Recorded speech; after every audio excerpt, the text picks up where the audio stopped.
Thank you very much, Sam. And I'll start with an apology, because after listening to some great speakers, Jeff, Betsy, and Monsignor Sanchez, you're now forced to listen to me for a few minutes, so my apologies for that. I also think that God has a sense of humor, because as I speak to a youth symposium, I'm forced to wear reading glasses. It's going to happen to every single one of you here, so be ready for it. Some of you already have it, yes.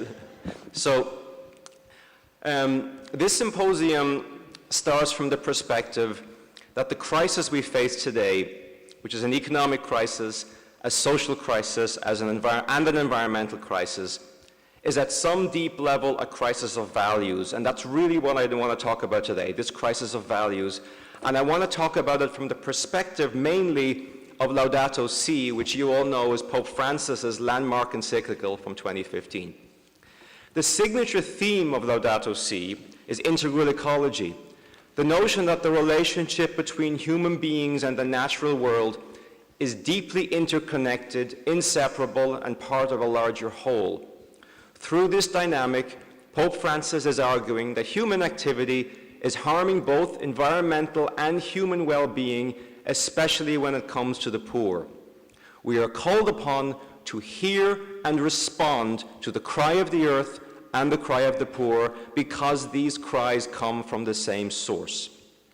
This source, according to Laudato Si, can be traced to what Pope Francis calls the technocratic paradigm, in tandem with a culture of disconnected and disordered individualism. The technocratic paradigm refers to the idea that human beings can and should achieve mastery over the earth and its resources in the name of unlimited economic progress, the ruthless logic of possession, mastery, and transformation.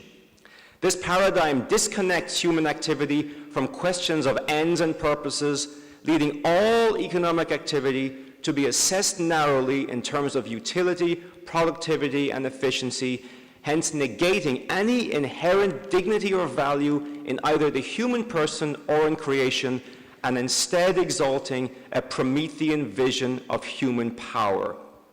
Pope Francis argues that this leads to a, quote, relativism which sees everything as irrelevant unless it serves one's own immediate interests. This mentality gives absolute priority to immediate convenience, driving people to treat their fellow human beings, and indeed all of creation, as mere objects to be used and taken advantage of. It elevates self-centeredness, self-absorption, and instant gratification as the yardsticks of human interaction. All of this leads to Pope Francis's signature diagnosis, the throwaway culture, in which both people and things are used to satisfy this gratification and are discarded when they serve no further use. The throwaway culture gives rise to the ultimate economy of exclusion, in which the excluded are merely an afterthought, treated as collateral damage, and frequently remain at the bottom of the pile, as Laudato Si puts it. In the words of the theologian Gustavo Gutierrez, the excluded do not even have the right to have rights. We might ask the question, where does this all come from, this technocratic paradigm with its radical individualism? In one sense, it comes from an Enlightenment mentality with its twin pillars of using science to gain knowledge and control over the natural world and elevating the autonomous individual over the common good. Doesn't this sound familiar? And here Laudato Si denounces what it refers to as the myths of a modernity grounded in a utilitarian mindset, individualism, unlimited progress, competition, consumerism, and the unregulated market. This mentality has dominated political and economic discourse over the past few centuries. I don't have time to go deeper in these brief remarks, but suffice it to say that the dominant, let's call it the liberal paradigm today, says that individual rights should not be sacrificed to any particular notion of the common good, and furthermore, we should not presuppose any particular conception of the good life. The goal of each individual is therefore to pursue their own conception of the good as long as it doesn't hurt anyone else. Translated into economics, this individualistic and technocratic mindset reduces the goal of economic life to the maximal extension of individual choices. This is most evident in neoclassical economics, with its emphasis on the maximization of subjective material preferences and on the magic of the free market to be able to do this efficiently. Despite outward differences, I would argue that the political left and the political right fundamentally agree on this point. For the libertarian, freedom is simply freedom from coercion. In terms of the common good, common implies some unjust compulsion, and good is an attack on the freedom to do whatever you wish.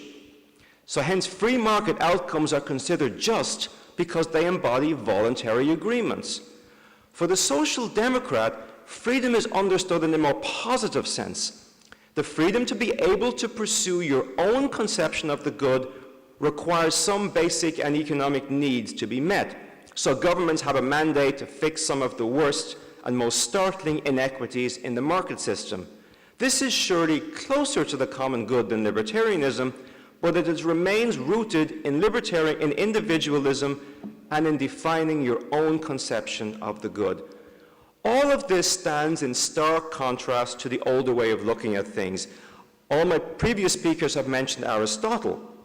This older Aristotelian framing suggests instead that the good exerts a gravitational pull on human nature. As Aquinas said, following Aristotle, bonum est quod omnia appetunt. The good is that which all things strive after. For sure, we might misunderstand the good, and our wills might not be strong enough to pursue the good, but there is nonetheless such a thing as an objective good that we as rational creatures are capable of knowing. And this in turn requires the inculcation of virtue, which is simply the habitual orientation around good values. And if we believe Aristotle, this is a necessary condition for human flourishing.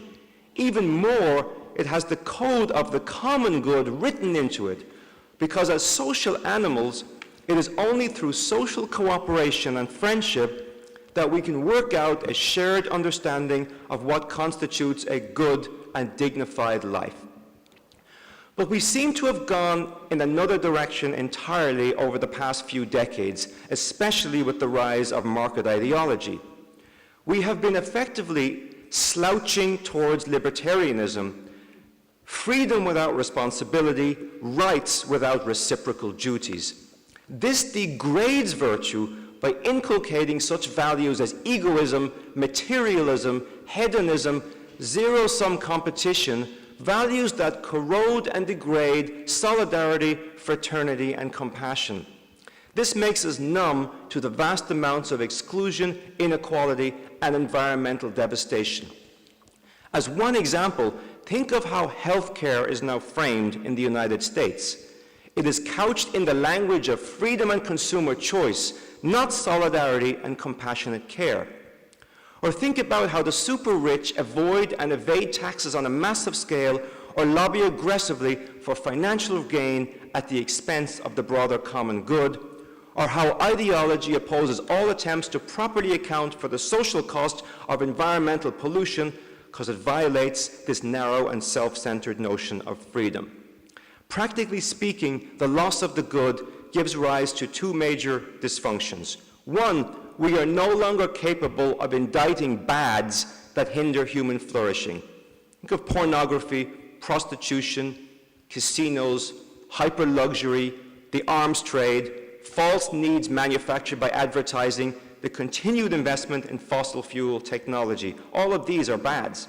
Two, the only common end we can all agree on is the maximum pursuit of individual choice and corporate profits, and we lack the moral resources to evaluate this goal. This, of course, is the technocratic paradigm in action. What this implies is that ethics becomes shallow and superficial. Let me give just some simple examples. You probably have heard of, if I can pronounce his name, Martin Shkreli, an upstart young psychopath who grinningly boasted about jacking up the prices of life-saving drugs to make profit. But is what he really did any different from what major pharmaceutical companies do every day? And Jeff points this out all the time. Aren't we focusing on the personal traits of this so-called pharma bro instead of the ends of this industry, which seems to be to maximize profits at the expense of health and even life? Take another example. The movie The Wolf of Wall Street portrayed the notorious and debauched behavior of a crooked minor league stockbroker. People like him would be shunned on Wall Street. But people like John Paulson, Jeff's friend, a hedge fund manager who conspired with Goldman Sachs to design a security he knew would fail, making $1 billion in the process, would not be shunned. People like Paul Singer, a vulture fund manager who makes billions from buying up cheap debt from some of the world's poorest countries and doing whatever he can to extort the full value of debt from them, would not be shunned. Or take the Koch brothers, Jeff's other friends. Major fossil fuel polluters and the leading funders of both libertarian politics and climate change obfuscation and denial. It's hard to find a starker example of values antithetical to Laudato Si and the common good. But in a world where good has little meaning, Charles Koch can be honored by a Catholic university in Washington, D.C. for his views on what he calls good profit, how entrepreneurship and innovation can improve the world. There's no mention, of course, that its profit comes from befouling the earth, refusing to pay the social cost of this pollution, and spending hundreds of millions of dollars to spread self-serving lies. How can this kind of wealth be considered good? Only in a world where we have lost any objective standards, descending into subjectivism and relativism. Let me now ask the question, can the left save us from this moral morass? I'm not overly optimistic for a simple reason. The left, too, has drunk deeply from what Pope Pius XI, on the wall behind you, called the poison spring of the evil individualist spirit. The spirit of solidarity and fraternity, the centrality of the common good, while not entirely abandoned, has nevertheless been corrupted. In too many instances, it has degenerated into an inflexible and narcissistic vision of expressive individualism, predicated once again on the maximal extension of individual choice. Once again, freedom disconnected from responsibility. Once again, rights disconnected from duty. Once again, libertarianism. Hence the emphasis on the unrestricted access to abortion, whose adherents use the exact same language of choice as free market libertarians. Both insist on the absolute right to self-ownership of either their bodies or their financial resources. It's the same mentality. But as Pope Francis says in Laudato Si, how can we genuinely teach the importance of concern for vulnerable beings, however troublesome or inconvenient they may be, if we fail to protect a human embryo, even when its presence is uncomfortable and creates difficulties? This too is part and parcel of the throwaway culture and the globalization of indifference. Under the lure of this defective libertarianism, the left also insists on the unfettered freedom to express autonomous desires and have them honored and affirmed by society. Again, using the words of Pope Francis, this is self-centered and self-absorbed. I would also argue that it is elitist. The implicit message here is that core issues of justice, like fair wages, decent jobs, poverty reduction, universal access to health and education, and a healthy environment, especially for the poor, take a backseat to libertarian issues like abortion, transsexual bathrooms, and marijuana legalization.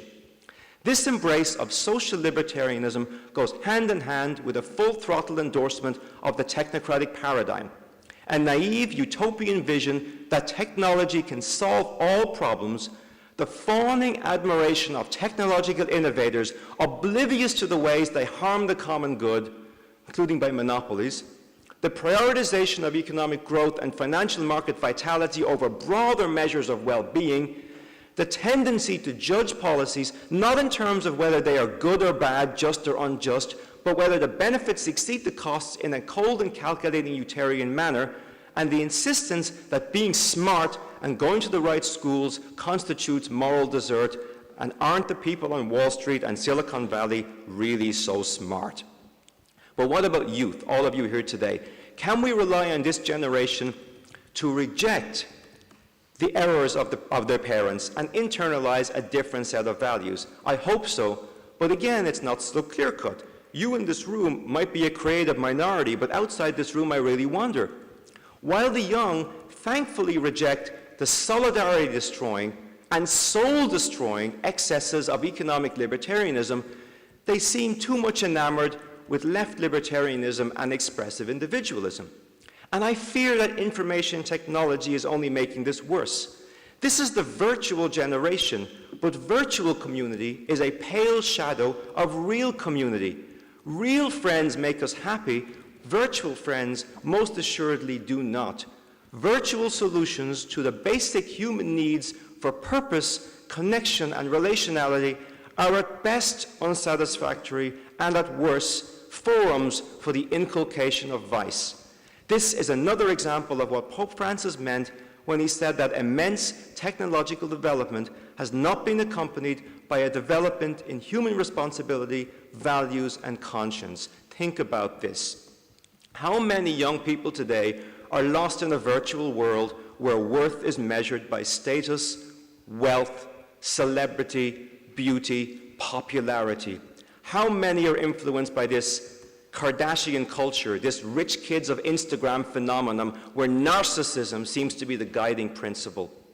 How many boys and young men have been exposed to pornography from an early age, which demeans and degrades women, often in ways that involve force and violence just to serve instant gratification? What does such exposure do to one's psychological makeup and the ability to express solidarity, fraternity, empathy, and compassion? And in perhaps the darkest example of all, how many lost young people have been found by communities of hate, teaching racism, xenophobia, demonization of the other, and even violence and terror?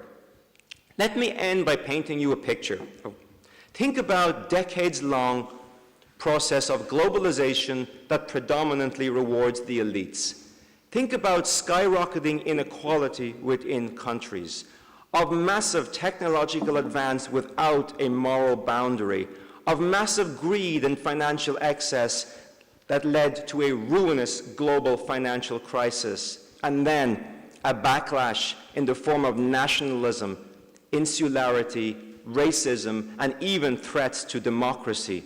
The already weak instruments of global governance and global cooperation coming increasingly under threat, and the undermining of the very notion of objective truth itself. Does this all sound familiar? Good, because you clearly know that I'm talking about the 1930s. We all know what's at stake. We all know the urgency. And in some ways, the dangers are even greater today because the pre-war generation did not have to grapple with the pending environmental catastrophe or the goals we have set to solve all the SDGs within the next 13 years. The only answer is a new moral narrative rooted in sustainable development, oriented toward the common good. We need this narrative now more than ever. We need to get rid of this libertarianism now more than ever, and young people must drive it. It must be predicated on a shift in values. As Pope Francis said in Laudato Si', we must regain the conviction that we all need each other, that we have a shared responsibility for others in the world, and that being good and decent are worth it. Being good and decent are worth it. That first means having a proper understanding, once again, of what good actually means. And I'll end there. Thank you very much.